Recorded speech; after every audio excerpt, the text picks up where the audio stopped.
ఏంటి sir neat leakage విషయంలో జరుగుతున్నటువంటి అంశాలు ఒక విద్యా వ్యవస్థల చైర్మన్గా ఏ విధంగా చూస్తారు దీన్ని? నీట్ లీకేజ్ అనేది దరిదాపుగా ఒక 25 లక్షల మంది విద్యార్థులు డైరెక్ట్గా రాస్తే వారి తల్లిదండ్రులు కానీ లేకపోతే వాళ్ళ యొక్క కుటుంబాలు కానీ దరిదాపుగా 1 కోట్ల మంది దాని మీద ఆశలు పెట్టుకొని ఉంటారు. ఈ దేశంలో ఇప్పుడు ఎంబీబీఎస్ చదవాలంటే డాక్టర్ చదవాలంటే ఖచ్చితంగా నీట్ పాస్ అయి ఉండాలి. 4 ఏళ్ల క్రితం వరకు ఏ విధంగా నీట్ రాయకున్నా పర్వాలేదు, కానీ ఇవాళ ఏ కేటగిరీ కానీ బి కేటగిరీ కానీ సి కేటగిరీ కానీ భారతదేశంలో ఉండే ప్రభుత్వ సంస్థలు కానీ ప్రైవేట్ సంస్థలు కానీ ఇది ప్రైవేట్ యూనివర్సిటీ కానీ డీమ్ టు యూనివర్సిటీ కానీ అన్నిట్లో కూడా ఖచ్చితంగా నీట్ పాస్ అయి ఉండాలి.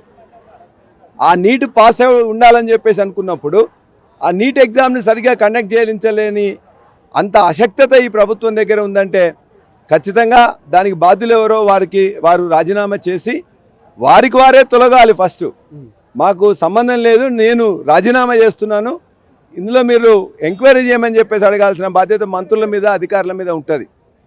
ఆ మంత్రులు అధికారులు తప్పించుకోకుండా చూడాల్సిన బాధ్యత ఇవాళ ప్రధానమంత్రి మీద ఉంటుంది. ఇవాళ చీమ కుట్టినట్టు కూడా లేదు మోడీ గారికి కానీ లేక ఇతర మంత్రులకు కానీ ఆయన తప్పించాల్సిన అవసరం ఉందని చెప్పేసి దేశం మొత్తం కూడా ఇవాళ డిమాండ్ చేస్తుంటే కూడా పట్టించుకోకుండా ఉన్నారు.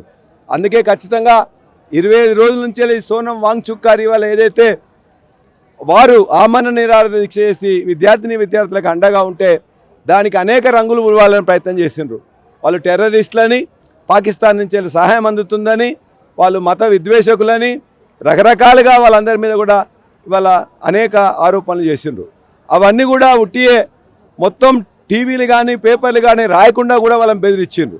అయినా కూడా ఇలా సోషల్ మీడియా అండతో ఇవాళ లక్షలాది కోట్లాది మంది విద్యార్థులు దేశం మొత్తం మీద ఒకటే అడుగుతున్నారు. ఇవాళ ప్రధానమంత్రి మోడీ గారు వాటికి ఆన్సర్ చెప్పాలి, ధర్మేంద్ర ప్రధాన్ రాజీనామా చేయాలి.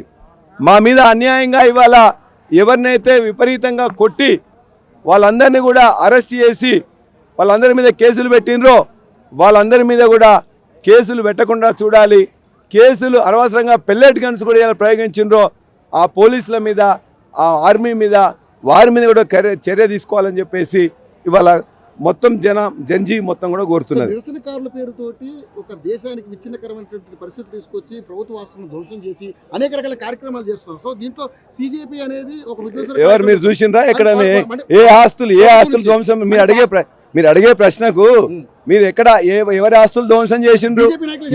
బీజేపీ నాయకులు చెప్పేదాన్ని మీరు ఎట్లా అడుగుతున్నారు? ఎక్కడైనా ఉంటే చూపించండి. ఎవరి ఆస్తి ధ్వంసమైంది? మోడీ ఆస్తి ధ్వంసమైందా? బీజేపీ నాయకుల ఆస్తులు ధ్వంసమైనయా? మంత్రుల ఆస్తులు ధ్వంసమైనయా?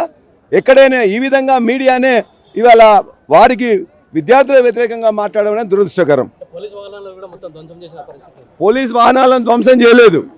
పోలీసు వాహనాలు వాళ్ళు వచ్చేసి వాళ్ళందరి మీద కూడా పడుతుంటే ఖచ్చితంగా తప్పనిసరి పరిస్థితుల్లో ఎవరైనా చేయొచ్చు, కానీ కొంతమంది ఆర్ఎస్ఎస్, ఏబీవీపీ, బీజేపీ వాళ్ళే అందులో చూసి ధ్వంసం చేసిన తప్ప విద్యార్థులు ఎక్కడ కూడా ఏమి ధ్వంసం చేయలేదు. టీఆర్ఎస్ పార్టీ అండగా ఉన్నది. టీఆర్ఎస్ పార్టీ దాన్ని రాజకీయ రంగు ఉలుముదలుచుకోలేదు. వారికి అండగా ఇవాళ ఇక్కడికి వచ్చి మొత్తం కూడా వారికి చెప్పినాం, మా కండువా వేసుకొని మేము చేయాలని చెప్పేసి మేము భావించట్లేదు.